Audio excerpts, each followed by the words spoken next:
हम हिंदी दिवस क्यों मनाते हैं? इस प्रश्न का उत्तर इस बात में है कि हम स्वतंत्रता दिवस क्यों मनाते हैं। इसलिए मनाते हैं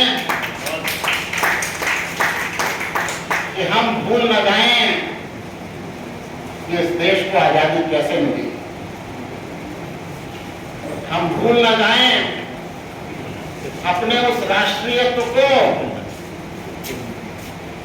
और हमें कहीं अपनी आजादी गंवानी न पड़ जाए। हम अपने स्वाभिमान को अक्षुण्ण रखें ताकि दुनिया का कोई भी महाशक्ति देश हमें झुकने के लिए मजबूर न कर सके। घास की रोटियां केवल महाराणा प्रताप ने नहीं खाई थी। जब महाशक्तियां हमें झुकाने की कोशिश करती हैं, तब हमें घास की रोटियां खाने के लिए तैयार रहना पड़ता है, और तब हम अपनी आजादी की रक्षा कर पाते हैं। धीरे धीरे हिंदी उस पद पर पहुंच जाएगी जहां उसे पहुंचना चाहिए। कब पहुंचेगी?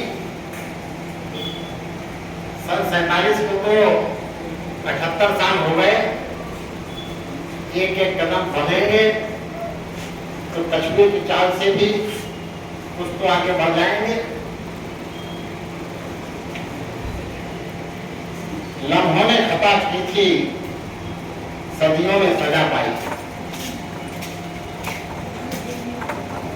जो बात और जो काम 14 सितंबर 1949 को हो जाना चाहिए था और कह देना चाहिए था कि कल से भारत के शासन और प्रशासन की इस देश में नियम कानून बनाने की, उन कानूनों की व्याख्या करने की, उन कानूनों पर बहस करने की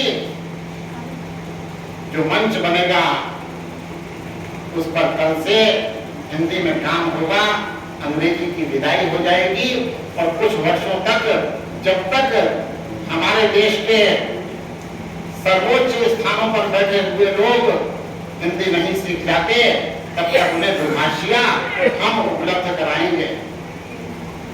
सुप्रीम कोर्ट के जज दुभाषिये की मदद से कुछ साल हिंदी में बहस सुनते। इस देश में शासन और प्रशासन के लोग हिंदी में काम करते। 15 साल का समय, ये तो एक बच्चे को जैसे आजकल रो रहा है, हमने उसे मोबाइल थमा दिया, मूल समस्या से हम हट गए। झुनझुना थमाने वाली बात थी, लोग समझते थे, बड़े समझदार लोग थे जिन्होंने 15 साल का समय लिया। उन्हें मालूम था इस बात को 15 साल बाद जब सन 65 आएगा, उस समय जो लोग होंगे वो अपने आप निपट लेंगे।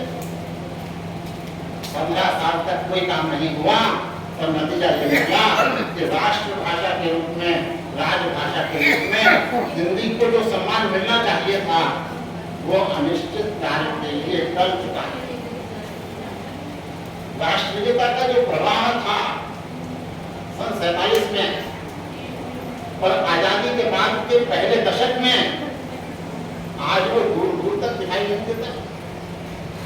कुछ काम करने की, कठोर निर्णय लेने की एक विशेष समय अवधि होती है, उसी समय वो काम किया जा सकता है।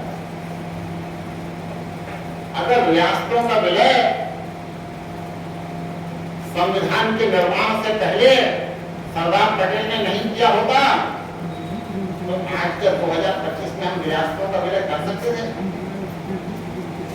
आज तो नई नई रियासतों के रूप में हमारे राज्य केंद्र की सत्ता को चुनौती देते हुए खड़े हुए।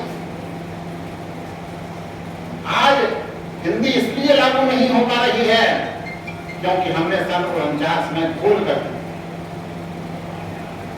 राज्यों का निर्माण प्रांतीय भाषाओं के आधार पर हमने किया। अंग्रेज राज्यों को आजादी देकर नहीं गए थे, वे रियासतों को आजादी देकर गए थे कि चाहे तो अपनी स्वतंत्र सत्ता बनाए रखो और चाहे अपने को भारत या पाकिस्तान में विलय कर दो। राज्यों की तो कोई सत्ता थी नहीं। लेकिन आज हमने प्रांतवाद के आधार पर प्रांतीय भाषाओं को भारत की राजभाषा, भारत की राष्ट्रभाषा हिंदी से लड़ाई की, मुठभेड़ की मुद्रा में खड़ा कर दिया। अब तो काम धीरे धीरे होगा। आज स्थिति यह है कि जिस पार्टी की केंद्र में सरकार है उसी पार्टी की महाराष्ट्र में सरकार है।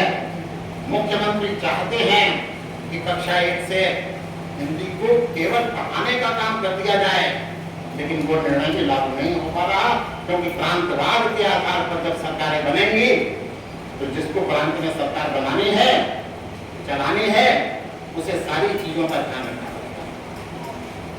तो राष्ट्रीयत्व के भाव को हमें आगे बढ़ाने के लिए जितने कठोर निर्णय ले सकते हैं परिस्थितियों के हिसाब से लेने पड़ेंगे, लेते रहें। हिंदी को आगे बढ़ाने के लिए हम प्रयासरत रहें। परिस्थितियां हमें विवश करेंगी कि हम अंग्रेजी सीखना चाहिए। परिस्थितियां हमें विवश करेंगी कि हम अपने बच्चों को इंग्लिश मीडियम के स्कूल में दाखिला दिलाएं, तो हमें ध्यान रखना होगा नेताजी सुभाष चंद्र बोस का। उनके पिताजी ने उनसे कहा कि तुम ICS के एग्जाम में बैठो। सुभाष चंद्र बोस ने मना कर दिया, बोले मैं ब्रिटिश शासन की के संयंत्र की एक